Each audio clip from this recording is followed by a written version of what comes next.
Geek Down. If you are, you can jump in the chat. Let us know what's going on. All right, so I'm going to turn it over to my man, Just Johnny. Yeah. Because you have the inside stuff on Jotun. Jotun. Jotun. Jotun. Actually, let me not say it like that. That sounds racist. That's bad. Yes. I apologize. That's Herb's fault, man. How dare you? What's going on? What's good? See, this dude always best. Sorry. Johnny, you were saying.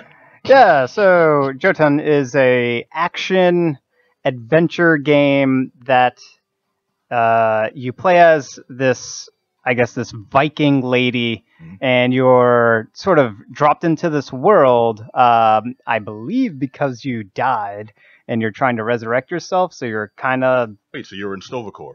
Well, Wait, not Stovacor, in Valhalla. Valhalla, yeah. Actually, funny you should mention that. This is Jotun, and the reason for the re-review is that they came out with this Valhalla edition that has released on Xbox One, PS4, and updated on PC.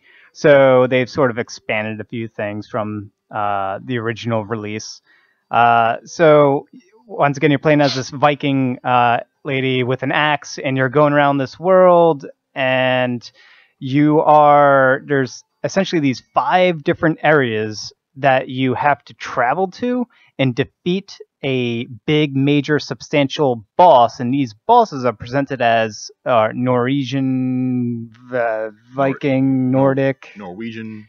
Nordic? I don't know. Well, yeah, Nordic. There we go. The Nordic peoples are the folks from Norway, Sweden, Oh. Finland, Greenland. Vikings, Valhalla. What's that religion? Religion. Yeah. The Norse. The Norse mythology. It's all Norse There we mythology, go. yeah. All right.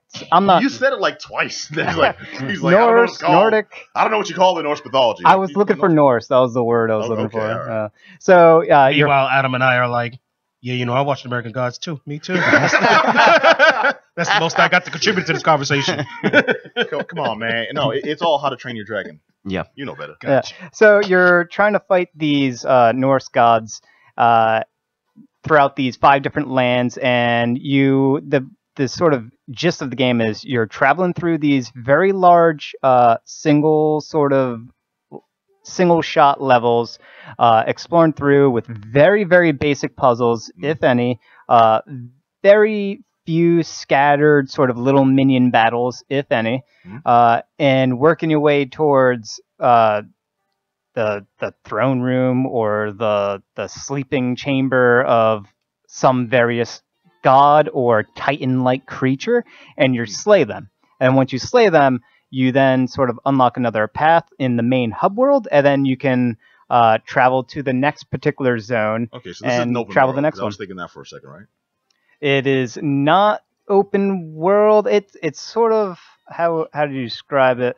It's kind of open world, but it also isn't. It's like you have a hub world, and then from there you access the 5 or so other worlds, and that will sort of in each of those. It's more like an RPG where you set your destination, you go there, and then you'll come across the random encounters. Yeah, a little bit of like action RPG sort of elements in there, but this is not an RPG. It's definitely like an action game, and where the game really shines is when you are fighting against these big, giant, massive bosses. That's where gameplay footage of that going on the screen right now. And you're fighting against them, and you have to like really read the enemy, the bosses, and see how they are going to telegraph their next attack, dodge roll out of those attacks or block them, know when to use your more powerful attacks, and know when you need to do a combo. So it's on screen. We see the gameplay, Johnny running like a wuss. Yes. Yep. and that is sort of where this game like really shines. That and the artwork and the sound and the music. So the artwork, it's presented as like, I don't know, like a hand-drawn animation where each individual frame of animation for these big giant creatures or small little minion creatures or whatever, they're all hand animated frame by frame, and so they're playing out their animation, which really helps. And fluid but not over designed. Yeah, it's sort of like a prelude to the quality of animation in like Cuphead, but it's there's this other sort of turn-based strategy game that has the same style of animation work. It's kind of reminiscent of like what you expect in Iron Giant style animation or art. Oh, well, maybe in the close-ups. What I'm seeing here, it looks like, and correct me if I'm wrong. Do you remember? Oh, shiza, I forgot the name. Doggone it, I was there. It's the game by Tim Schafer, Adventure Island. It looks like Adventure Island style artwork.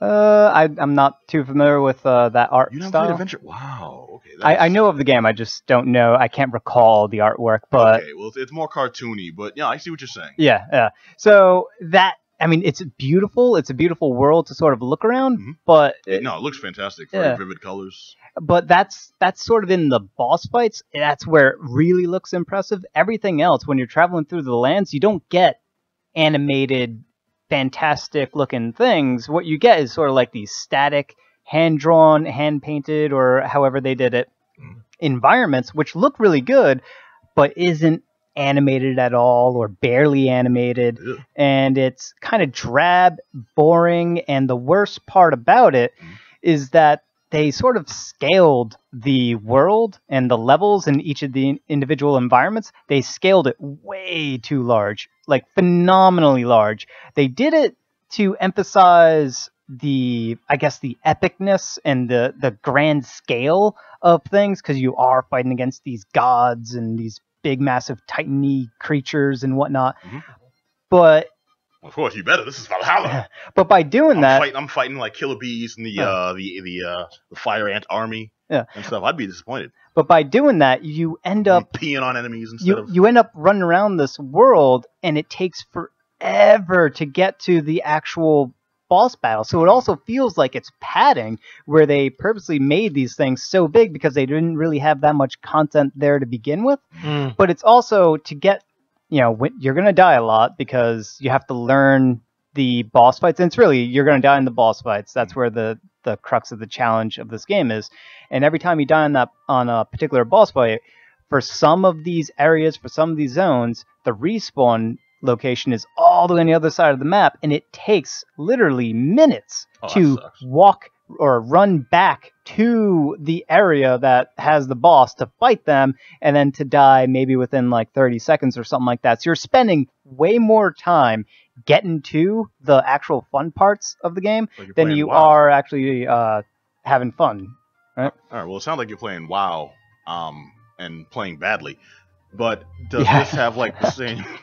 Does this have the same? Like it takes time to respawn. Maybe you lose advantages you had or power ups you had, etc. Yeah. Just hosed. That's another part of the game where it really lets you down. Is that the depth of the gameplay and the depth of the mechanics is really just you X, hit a button to smash stuff, hit another button to dodge or block out of stuff, and that really is it. There's no like depth in there. You're not really expanding your repertoire. You're not leveling up. You're not gaining, crazy new abilities that are really going to enhance the combat. They're not really throwing minions at you and different kinds of minions and different kinds of creatures where each of them becomes their own little mini puzzle of how to solve. They're not really changing up the combat scenarios on you.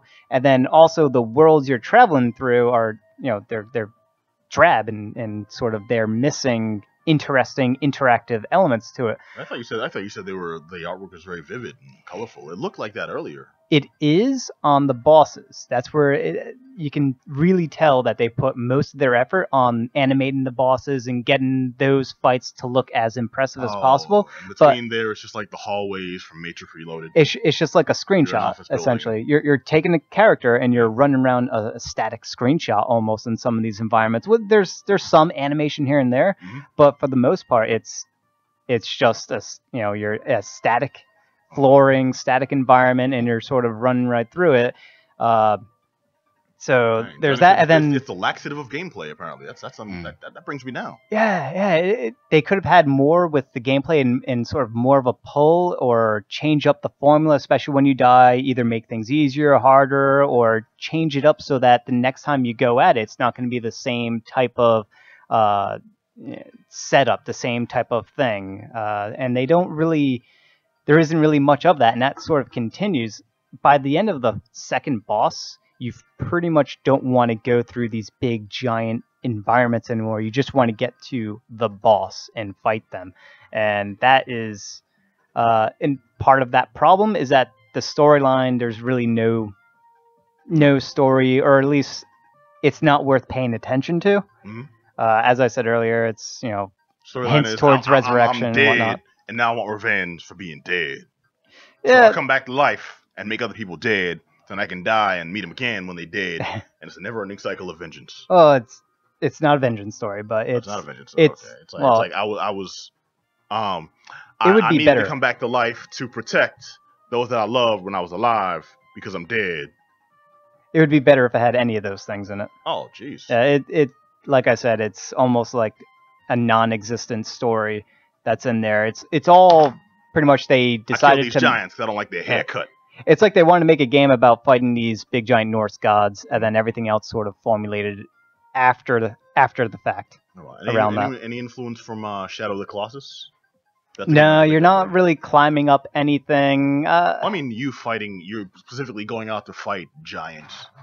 I guess in that sense, yes, but this is way more action-oriented, whereas Shadow of the Colossus, the boss fights within there were puzzles, right? You had to figure out how to properly take down a particular Colossus. This one, it does have that. It does have that where you're sort of figuring out the tells of the boss, how to properly dodge them. Mm-hmm. So in that sense, yes, but it's more action-oriented. It's not as puzzly.